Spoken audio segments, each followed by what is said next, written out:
Hello learners, welcome to Unfold You, your favorite digital learning platform. This is Anju Sharma, your chemistry mentor. और आज हम करेंगे हमारा 5th chapter surface chemistry. बचपन में जब हमारी टीचर ब्लैक बोर्ड पे हमें पढ़ाती थी तो उनके यूज्ड चॉक के पीसेस हम कलेक्ट किया करते थे, क्योंकि जब हम इंक पेन से लिखते थे और इंक लीक करती थी तो उन्हीं चॉक के पीसेस को हम उस पर रोल किया करते थे। रोल करने के बाद वो चॉक ब्लू कलर की हो जाती थी, लेकिन अगर उस चॉक के पीस को हम ब्रेक करते थे तो अंदर से वो वाइट होती थी। इसका रीज़न है एड्सॉर्प्शन। जी हाँ, हम 2 टॉपिक्स आज पढ़ेंगे जिसका नाम है अब्जॉर्प्शन और एड्सॉर्प्शन, और देखेंगे इनके बीच में क्या डिफरेंस होते हैं। हमारा चैप्टर है surface chemistry. Surface chemistry is that branch of chemistry which deals with the study of phenomenon occurring at the surface of the substance. Surface के ऊपर जो भी चीज़ें हैं इंटरैक्ट कर रही हैं उनके स्टडी को हम surface chemistry बोलते हैं। ये जो बाउंड्री है, जो बाहर वाले पार्टिकल्स को अंदर वाले पार्टिकल से सेपरेट कर रही है, उसे हम surface chemistry कहते हैं। अब इसमें 2 चीज़ें आती है, एक आती है अब्जॉर्प्शन और एक आती है एड्सॉर्प्शन। अब्जॉर्प्शन क्या है कि पार्टिकल्स अगर डीप इनसाइड सीप कर जाते हैं, बल्क तक चले जाते हैं, उसको हम बोलते हैं अब्जॉर्प्शन। और एड्सॉर्प्शन है अगर किसी चीज़ के पार्टिकल सिर्फ सरफेस पे स्टिक करके रह जाते हैं। जैसे अभी हमने चॉक का एग्जाम्पल लिया, तो चॉक में जो हमने इंक को एब्जॉर्ब किया था, इंक के पार्टिकल सिर्फ सरफेस तक रहे थे, जिसकी वजह से जब हमने उसको ब्रेक किया तो अंदर से वो पूरी वाइट कलर की थी। क्यों? क्योंकि जो इंक के पार्टिकल्स हैं वो बल्क तक नहीं पहुंचे, इंक अब्जॉर्ब नहीं हुई, वो सिर्फ सरफेस तक रही। इसका मतलब वो फिनोमेनन है एड्सॉर्प्शन का। अगर हम उसी जो चॉक का पीस है उसको इंक की पूरी पॉट में ही डाल दें तो क्या होगा, उसके पार्टिकल्स डीप इनसाइड चले जाएंगे। धीरे धीरे, पहले तो वो सरफेस पे ही रहेंगे, लेकिन धीरे धीरे वो अंदर तक चले जाएंगे एक्सेस ऑफ सॉल्वेंट होने की वजह से। तो इस तरह का फिनोमेनन जिसमें पहले एड्सॉर्प्शन होती है लेकिन धीरे धीरे जो पार्टिकल्स है वो बल्क तक पहुंच जाते हैं, मतलब दोनों इसमें फिनोमेनन हो गए, अब्जॉर्प्शन का भी और एड्सॉर्प्शन का भी। ऐसे फिनोमेनन को बोलते हैं sorption, SORPTION, sorption. Then adsorption में क्या है? Adsorption is the phenomenon of attracting and retaining the molecules of a substance on the surface of a liquid or solid, resulting into a higher concentration of molecules on the surface. कि surface के ऊपर जो molecules की concentration है वो ज़्यादा होती है और उस phenomenon को हम बोलते हैं adsorption। अब इसमें adsorbate किसको कहेंगे? The substance which is adsorbed on the surface। जैसे हमने ink को adsorb कराया चॉक पे, तो जो इंक है वो है एड्सॉर्बेट, और चॉक क्या है? वो सब्सटेंस जिसके ऊपर एड्सॉर्प्शन हुई, and we call it adsorbent. अगर आप उन पार्टिकल्स को रिमूव करना चाहते हो, that is called desorption. Removal of adsorbed substance from the surface is called desorption. जैसे कि ये पार्टिकल्स है सरफेस के ऊपर, तो ये एड्सॉर्प्शन का फिनोमेनन है। तो इनिशियली क्या है कि जो भी पार्टिकल्स हैं वो रैंडमली मूव कर रहे होंगे। सपोज अगर ये गैस के पार्टिकल्स हैं जो सॉलिड पे एड्सॉर्ब कर रहे हैं, तो गैस तो बहुत रैंडम होते हैं मॉलिक्यूल्स, तो धीरे धीरे वो अट्रैक्टिव फोर्सेस की वजह से यहाँ पर एड्सॉर्ब करेंगे, राइट, एंड उसके बाद अपनी एनर्जी को लूज करेंगे और सरफेस पे स्टिक कर जाएंगे। They are not able to go deep inside the bulk of that material, and this is called adsorption. आपने काफ़ी देखा होगा, जो अगर आप नए शूज़ बाय करते हो या नई बॉटल्स बाय करते हो, उनके अंदर एक सिलिका जेल का पैकेट होता है, छोटा सा सेशे होता है। वो किस लिए होता है? इसमें सिलिका के पार्टिकल्स होते हैं, कुछ इस तरह के दिखते हैं, जिसका काम है मॉइस्चर को एब्जॉर्ब कराना। मॉइस्चर अगर शूज़ में आता है मान लो तो स्मेल पड़ जाती है, या बॉटल में होता है तो बॉटल में भी स्मेल पड़ जाती है। तो इस एक्सेस मॉइस्चर को एब्जॉर्ब करने के लिए ये उसमें डाला जाता है। तो इसका काम क्या है? एड्सॉर्प्शन करना, मॉइस्चर को एब्जॉर्ब करना। सिमिलरली चारकोल जो है उसका भी पोरस मटेरियल, जो आपका एड्सॉर्बेंट है, जितना ज़्यादा पोरस होगा उतनी ज़्यादा उसकी रेट ऑफ एड्सॉर्प्शन होगी, क्योंकि उन छोटे छोटे पोर्स में गैस के पार्टिकल्स या लिक्विड के पार्टिकल्स ईजिली एब्जॉर्ब कर सकते हैं। So charcoal acts as adsorbent and silica gel also acts as adsorbent. Then adsorption an exothermic process कि एड्जॉर्प्शन जो है उसमें हीट रिलीज होती है। कैसे रिलीज होती है? जैसे अभी आपने देखा कि एक एड्जॉर्बेंट था, उसके सरफेस पे गैस के पार्टिकल्स आए। अब जब गैस के पार्टिकल्स पहले देखे जाएं तो बहुत रैंडम होंगे, तो रैंडमनेस की वजह से उनकी एंट्रोपी, जिसको हम कहते हैं डेल्टा एस, उनकी एंट्रोपी काफ़ी ज़्यादा होगी, पॉजिटिव होगी। लेकिन अगर वो चाहते हैं कि इस सॉलिड सरफेस पे एड्जॉर्ब हों तो उनको अपनी एंट्रोपी लूज़ करनी पड़ेगी, अपनी ये जो रैंडमनेस है वो लूज़ करनी पड़ेगी, तभी वो सरफेस पे स्टिक कर सकते हैं। अब इसमें जो इक्वेशन हमें इसके एक्सोथर्मिक होने का इंडिकेशन देगी वो है गिब्स फ्री एनर्जी की, which is delta G is equal to delta H minus T delta S. अब इस इक्वेशन में ये कहना है कि अगर कोई भी चीज़, कोई भी गैस जो है एड्जॉर्ब करती है किसी सरफेस पे अपने आप, मतलब हम तो नहीं गैस को बोल रहे हैं कि आप जाके एड्जॉर्ब करो, अगर कोई गैस अपने आप एड्जॉर्ब कर रही है that means that is a spontaneous reaction. Spontaneous reaction के लिए हमेशा डेल्टा जी की वैल्यू नेगेटिव होती है। और आपने देखा कि पहले गैस रैंडम होगी, डेल्टा एस उसका पॉजिटिव होगा, लेकिन अगर वो चाहती है कि मैं एड्जॉर्ब हूँ तो उसको एंट्रोपी लूज करनी पड़ेगी, मतलब डेल्टा एस उसका नेगेटिव होगा। अब किसी भी टेम्परेचर पे, पर्टिकुलर टेम्परेचर पे ये सब कंडीशंस तभी सेटिस्फाई हो सकती हैं अगर इसका डेल्टा एच जो है वो भी हाईली नेगेटिव हो। और डेल्टा एच जब भी नेगेटिव होता है हम उसे एक्सोथर्मिक प्रोसेस बोलते हैं। तो हेंस वी कैन से कि गैस जब एड्जॉर्ब होती है उसकी एंट्रोपी नेगेटिव होगी, स्पॉन्टेनियसली एड्जॉर्ब हो रही है तो डेल्टा जी भी नेगेटिव होगा, which is only possible if delta H is negative. That is why adsorption is always an exothermic process. So ये जो ग्राफ है वो भी आपको यही दिखा रहा है, जैसे जैसे आप टेम्परेचर आप इंक्रीज करते हो जो एड्जॉर्प्शन का रेट है वो डिक्रीज करता जाता है। मतलब टेम्परेचर एक ऐसा फैक्टर है जो कि गवर्न करता है कि एड्जॉर्प्शन ज़्यादा होगी या कम होगी। टेम्परेचर का फ़र्क क्या पड़ेगा? जैसे अभी गैस के मॉलिक्यूल्स अगर एड्जॉर्ब कर गए तो आप अगर टेम्परेचर इंक्रीज करते हो तो इनकी एंट्रोपी वापस बढ़ जाएगी और ये डीजॉर्ब करने लग जाएंगे, वापस उसी रैंडम स्टेट में चले जाएंगे। तो इसीलिए टेम्परेचर एक इम्पॉर्टेंट फैक्टर है जो डिटर्मिन करता है गैस का एड्जॉर्ब होना सॉलिड पे। Our next topic is desorption। तो desorption क्या हुआ कि जो मॉलिक्यूल्स जो हैं सरफेस पे एड्जॉर्ब कर गए हैं, अगर आप उन मॉलिक्यूल्स को रिमूव करना चाहते हो तो उसकी प्रोसेस को हम desorption बोलते हैं। जैसे ये गैस के मॉलिक्यूल्स हैं, हमने किया कि एड्जॉर्प्शन जो है एक्सोथर्मिक प्रोसेस है, तो जब ये एड्जॉर्ब करेंगे, स्टिक करेंगे सरफेस पे, उस वक्त हीट रिलीज होगी। जो सब्सटेंस एड्जॉर्ब हो रहा है वी कॉल इट एड्जॉर्बेट, या फिर जब वो हो जाएगा उसको एड्जॉर्बेट बोलेंगे। जिस सरफेस के ऊपर एड्जॉर्प्शन हो रही है उसको एड्जॉर्बेंट बोलेंगे, और ये प्रोसेस जो है दिस इज एड्जॉर्प्शन। अब अब्जॉर्प्शन और एड्जॉर्प्शन में हम डिफरेंसेस कर लेते हैं। जैसे कि मैंने आपको बताया था एड्जॉर्प्शन सिर्फ सरफेस पे होगा, पार्टिकल्स अंदर तक नहीं जाएंगे, that is why we call it a surface phenomenon. और एब्जॉर्प्शन क्या है? It is a bulk phenomenon, right. Second point says the concentration on the surface of the adsorbent is different from that in bulk, कि bulk में कम होंगे particles या फिर reach ही नहीं करेंगे अगर एड्जॉर्प्शन हो रही है, क्योंकि मैक्सिमम नंबर ऑफ पार्टिकल्स जो हैं, या कह लो almost all of the particles they get stuck to the surface only.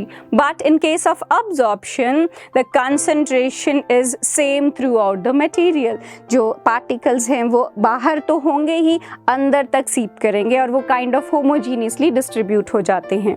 Third point says for absorption its rate is high in the beginning and then decrease till equilibrium is attained। कि initially क्या होगा, जो rate of absorption है वो high होगा, और जैसे ही ही equilibrium reach होगा उसके बाद जैसे मैक्सिमम मॉलिक्यूल जो ऑलरेडी स्टिक कर चुके हैं सरफेस पे, उसके बाद रेट ऑफ एब्जॉर्प्शन कम हो जाता है। And in case of absorption it's rate remains through out same. ठीक है, जैसे कुछ नहीं कि उनका उसने होमोजीनियसली हर तरफ स्प्रेड करना है और इसमें सिर्फ सरफेस पे लगना है, तो एक बार लग जाता है तो बस इसने अंदर तक सीप करना है, तो उसके रेट पे इतना फर्क नहीं पड़ता।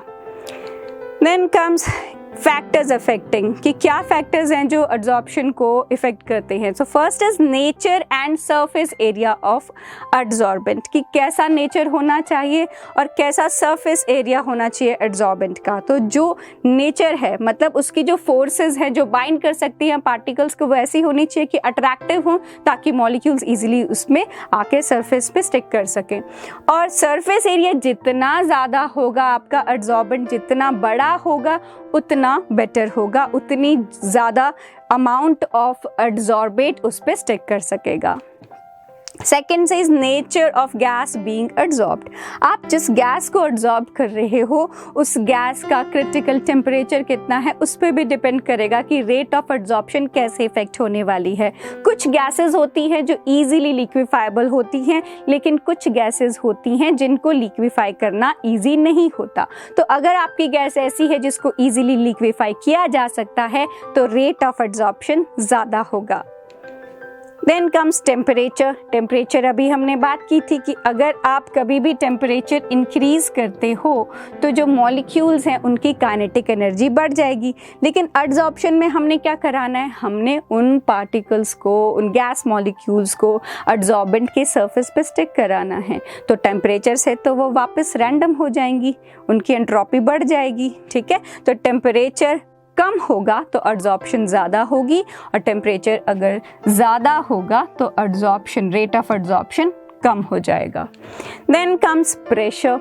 प्रेशर का क्या मतलब है कि जितना आप ज़ोर से एब्जॉर्बेट को प्रेस करते हो उतना ज़्यादा चांसेस हैं एब्जॉर्प्शन बढ़ने के। जैसे सपोज कीजिए आपके पास कोई आपका हैंडकरचीफ है और आप उस पर पाउडर स्प्रिंकल करते हो। अगर आप जस्ट स्प्रिंकल करते हो और उसको ब्लो कर देते हो सारा पाउडर उड़ सकता है, लेकिन अगर आप उसी पाउडर को प्रेस कर करके उस हैंडकरचीफ के होल्स में पूरा फिल कर देते हो तो रेट ऑफ एब्जॉर्प्शन बढ़ जाएगा। अमाउंट ऑफ एब्जॉर्बेट जो आपने डाला है, जो अमाउंट ऑफ पाउडर आपने उस पर डाला है वो ज़्यादा हो जाएगा। So this is effect of pressure. जितना ज़्यादा प्रेशर आप लगाओगे उतनी ज़्यादा एब्जॉर्प्शन होगी। Next is activation of solid absorbent. Activation का मतलब है आप उस एब्जॉर्बेंट को एक्टिवेट कर रहे हो ताकि वो ज़्यादा एब्जॉर्प्शन कर सके। तो इसके लिए क्या करना है, जैसे अगर कोई स्मूथ सरफेस होता है तो एब्जॉर्प्शन होने के चांसेस कम हो जाते हैं। तो आप उस सरफेस को रफ बना दीजिए, उसमें छोटे छोटे होल्स अगर होंगे तो एब्जॉर्प्शन ज़्यादा होगी। जैसे प्यूमिक स्टोन होता है, अगर कभी आप प्यूमिक स्टोन को वाटर में डिप करते हो आपको एयर के बबल्स मिलेंगे वहाँ पे। क्यों? क्योंकि उनके पोर्स में एयर फिल्ड होती है, वो एब्जॉर्ब्ड होती है उसके अंदर, तो वो पोरस है इसीलिए एयर को अपने अंदर ट्रैप करके रखता है। लेकिन अगर और कोई स्मूथ सा आपके मार्बल्स अगर आप डालते हो पानी में तो आपको वैसा ऑब्जर्वेशन नहीं होगी, क्योंकि उसका सरफेस स्मूथ होगा, उसके पास पोर्स नहीं होंगे तो उसने गैस एब्जॉर्ब नहीं की होगी। तो किसी भी अगर एब्जॉर्प्शन की प्रोसेस आपने कोई भी कैरी करनी है तो उससे पहले उसको एक्टिवेट किया जाता है। आपने सुना होगा may be activated charcoal.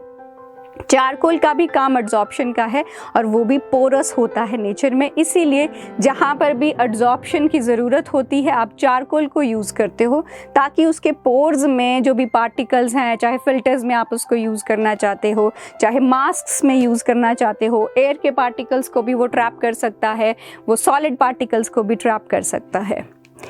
So next is types of adsorption. So there are two types of adsorption. One is physical adsorption and another is chemical adsorption. जैसे कि नेम से पता चलता है physical adsorption में सिर्फ physical forces involved होंगी, van der Waals forces, weak forces involved होंगी। लेकिन जो chemical adsorption है उसमें chemical reaction will take place, जिसमें reactants react करेंगे और products बनाएंगे, पुराने bonds break होंगे और नए bonds form होंगे।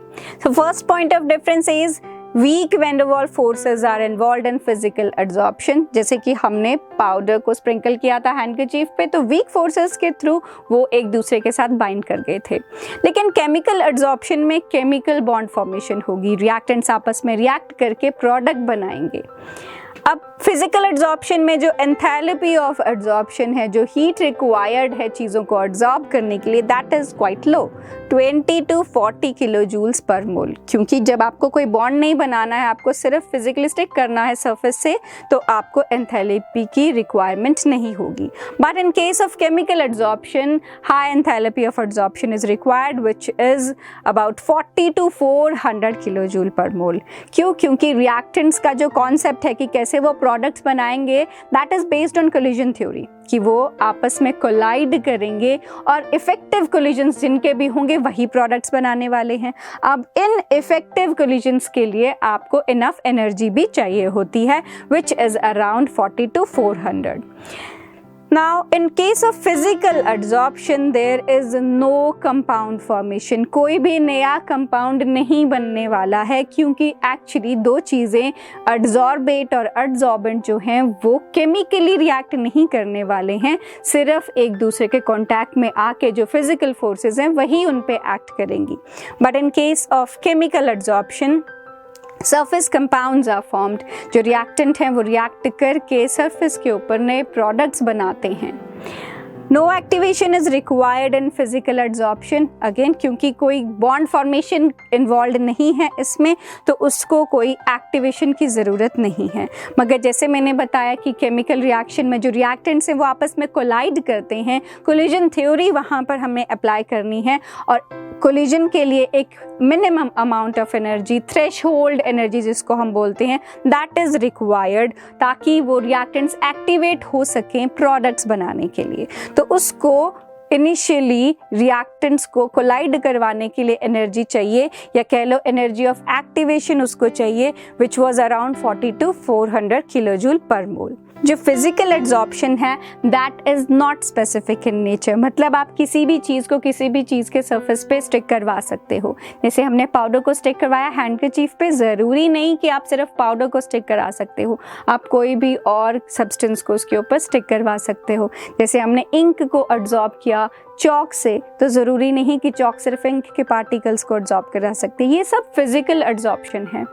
लेकिन जो केमिकल एड्सॉर्प्शन है वो स्पेसिफिक होता है, हर कोई रिएक्टेंट किसी के साथ भी रिएक्ट नहीं कर जाता, स्पेसिफिक टेम्परेचर कंडीशंस चाहिए होती हैं, स्पेसिफिक प्रेशर कंडीशंस, कभी कैटलिस्ट चाहिए होता है, कोई सॉल्वेंट चाहिए होता है, जिसकी वजह से रिएक्शन पॉसिबल हो पाता है। तो केमिकल एड्सॉर्प्शन जो है वो स्पेसिफिक है, आप हर चीज़ को रिएक्ट नहीं करवाने का एक्सपेक्ट कर सकते कि हाँ इसमें मैं ये डाल दूंगा तो ये रिएक्शन हो जाएगा। Physical is possible like that, but chemically आपको चेक करना है व्हाट आर द कंडीशंस जिससे वो रिएक्शन पॉसिबल होगा। Now physical adsorption is multi molecular in nature, मतलब आप बहुत सारी लेयर्स बना सकते हो। आपने अगर पाउडर की लेयर लगाई है, आप दूसरी लेयर में कॉर्नफ्लावर डाल सकते हो, आप तीसरी लेयर में आप मक्की का आटा डाल सकते हो, what ever you want, right. तो उसमें आप जितनी मर्जी लेयर्स उस पर एड्सॉर्ब करवा सकते हो, but that is not the case with chemical adsorption.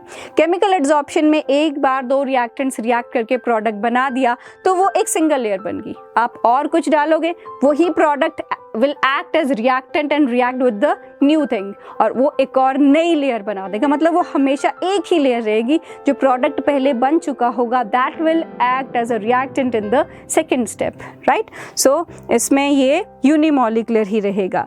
Now physical adsorption में it says increase with increase in surface area, कि जितना ज़्यादा आपके पास जगह होगी उतनी ज़्यादा adsorption के chances हैं, and that is even true for the chemical adsorption.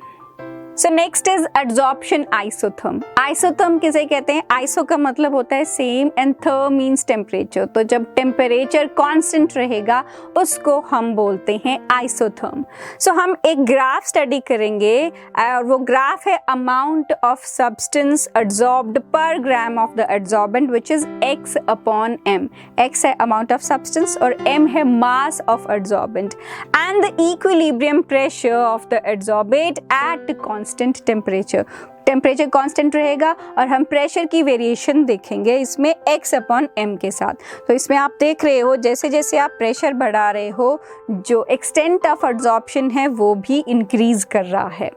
लेकिन एक टाइम आएगा जब प्रेशर और ज़्यादा नहीं बढ़ता है और इसको हम बोलते हैं सैचुरेशन प्रेशर की। ऐसा नहीं है कि आपने जैसे हमने किया था कि हैंडकरचीफ पे आपने पाउडर स्प्रिंकल किया, अब आप पूरी बॉटल को भी स्प्रिंकल कर दो, चलो ठीक है, लेकिन आप टन्स ऑफ पाउडर तो उस पर नहीं एब्जॉर्ब करवा सकते। मतलब एक टाइम आएगा कि आप जितना मर्जी प्रेशर लगा लो और ज़्यादा एब्जॉर्बेंट उस पर एब्जॉर्ब नहीं हो सकता है। तो एक सैचुरेशन प्रेशर आता है थोड़ी देर में जिसमें एक्सटेंट ऑफ एब्जॉर्प्शन इंक्रीज नहीं करेगी।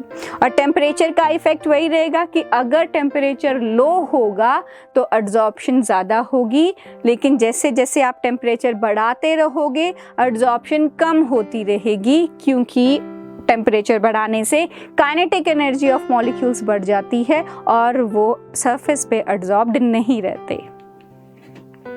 ये अगर आप लॉग अप्लाई करोगे तो log x/m और log p के बीच में आपको इस तरह से ग्राफ मिलेगा जिसमें slope is given by 1/n and intercept is given by log k and this is the effect of temperature. Low temperature पे आपको ज़्यादा एब्जॉर्प्शन मिल रही है, इतनी एब्जॉर्प्शन हो रखी है, और जब आप टेम्परेचर इंक्रीज करते हो जो रेट ऑफ एब्जॉर्प्शन है that keeps decreasing. Then so let's summarize this chapter। हमने इस चैप्टर में किया कि एक होती है अब्जॉर्प्शन जिसमें जो पार्टिकल्स हैं वो बल्क तक जाते हैं, और एक होती है एडजॉर्प्शन जिसमें पार्टिकल्स जो हैं सरफेस पे स्टिक करते हैं। एडजॉर्प्शन के दो टाइप्स हैं, फिजिकल एडजॉर्प्शन जिसमें weak van der Waals forces होंगी, लो एंथैल्पी होगी और वो मल्टी लेयर्ड हो सकता है, उसको एनर्जी ऑफ एक्टिवेशन की भी रिक्वायरमेंट नहीं है। और दूसरा है केमिकल एडजॉर्प्शन जिसमें केमिकल बॉन्ड फॉर्मेशन होगी जो कि यूनिलेयर्ड होगा, जिसमें हाई एंथैल्पी रिक्वायर्ड होगी। और उसके बाद हमने किया एडजॉर्प्शन आइसोथर्म जो कि आपको बताता है क्या वेरिएशन है प्रेशर की एक्सटेंट ऑफ एब्जॉर्प्शन पे, जिसमें हमने किया कि जितना आप प्रेशर बढ़ाते हो उतनी एक्सटेंट ऑफ एब्जॉर्प्शन बढ़ती है। हमने किया effect of temperature, temperature increase करोगे तो एब्जॉर्प्शन जो है वो डिक्रीज करेगी। And last but not the least हमने किया कि जो एब्जॉर्प्शन है वो एक एक्सोथर्मिक प्रोसेस है। आपको ये 1 मार्क के लिए क्वेश्चन आता है जिसमें आपने delta G is equal to delta H minus T delta S को यूज करके एक्सप्लेन करना है कि अगर एंट्रोपी जो है नेगेटिव हो रही है, डेल्टा G भी नेगेटिव है, तो ये तभी पॉसिबल है अगर delta H is highly negative which makes the adsorption exothermic process. So that was all for today. हम फिर मिलेंगे नेक्स्ट वीडियो में नेक्स्ट टॉपिक के साथ। Till then keep learning, keep revising. Thank you.